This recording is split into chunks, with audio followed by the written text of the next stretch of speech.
വീട് പണി ഒരു കണ്ടന്റ് ആക്കി. 3 ബാത്റൂമിൽ AC 25 ലക്ഷത്തിന് പണി എടുക്കാൻ വെച്ച വീടാണ് ഈ പ്രപഞ്ച മന്ദിരം പോലെ കിടക്കുന്നത്.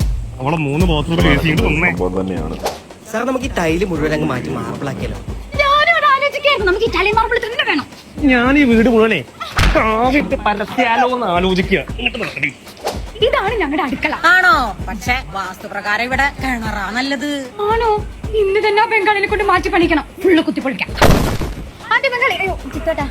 അതെ, ഞാൻ ആ കിണറ് ദൂരത്തിലൂടെ കക്കൂസ് പണിതിട്ട് വരാം. പണിക്കൂലിയൊക്കെ കൂടി വരികയാണ്. അതെന്താ ഒരു ബൂഷോ ടോക്ക്? അല്ല, അങ്ങനെയല്ല. ഇനി നിങ്ങൾ പണി എടുത്തില്ലെങ്കിൽ ഞങ്ങൾ കൂലി തരും. കിട്ടുമോ? ഇതാരാ? ഹെൽപ്പർ. ഹെൽപ്പറാണാ? ഞങ്ങൾ കരുതി വീട് പണി കാണാൻ വന്നാണെന്ന്. ഹൗസ് ലോൺ അടച്ചു തുടങ്ങിയോ? അഭിനയേട്ടാ, ഒരു 20 ചാക്ക് സിമന്റ് കൂടെ വേണ്ടി വരും.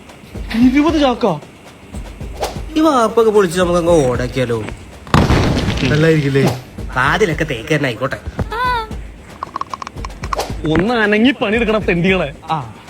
വന്നാ ഇത് വയറിങ്ങിന്റെ ബില്ല്, ഇത് പ്ലംബിങ്ങിന്റെ ബില്ല്, ഇത് പിന്നെ എന്റെ ബില്ല്. ഇത്രയും വലിയ ബില്ലോ?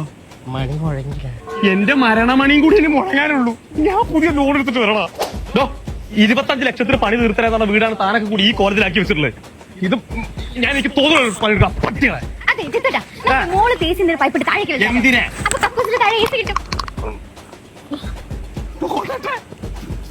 ഇവളും കൂടി കെട്ടിക്കോ. എന്നിട്ട് നീയും ഉമ്മനും കൂടി എന്താ വീട് പണി ചെയ്യടി. മാറി നിർത്തടി.